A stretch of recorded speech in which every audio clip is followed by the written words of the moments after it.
A photograph should have the ability to communicate a sense of humanity, especially if it's a picture of a person. And it should have an internal narrative that allows you to walk away with a question or two in your mind. And I think that those are the criteria that I use for my work. When I made the picture, Yasmin to the Light, one of the things that I use in my work is the idea of collective photographic memory.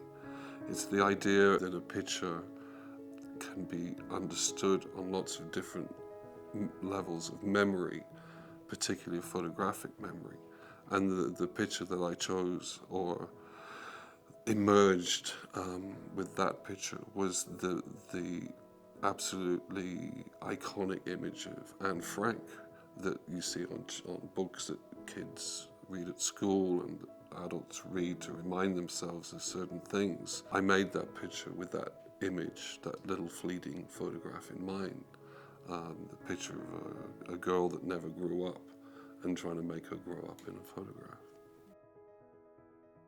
The piece was made in this studio, and I've been photographing using a camera obscura technique for, I suppose, 2 or 3 years. It seems like a very natural way of working to me, and I think that I was always interested in other ways of making pictures. But I made this camera. The way it works is I will position the person in front of the camera, and then I'll go inside the camera to make refinements to that position.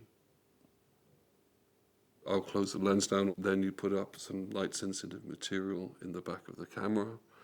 Then you come out of the camera and open the lens and make the exposure using flash.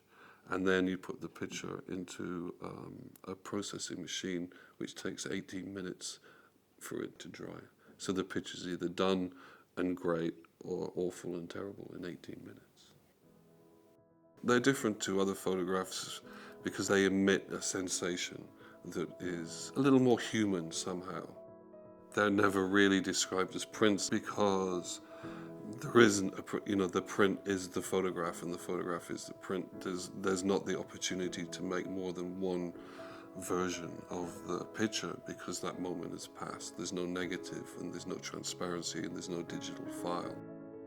The pictures that I make, they're 50 by 70 inches or 50 by 60 inches.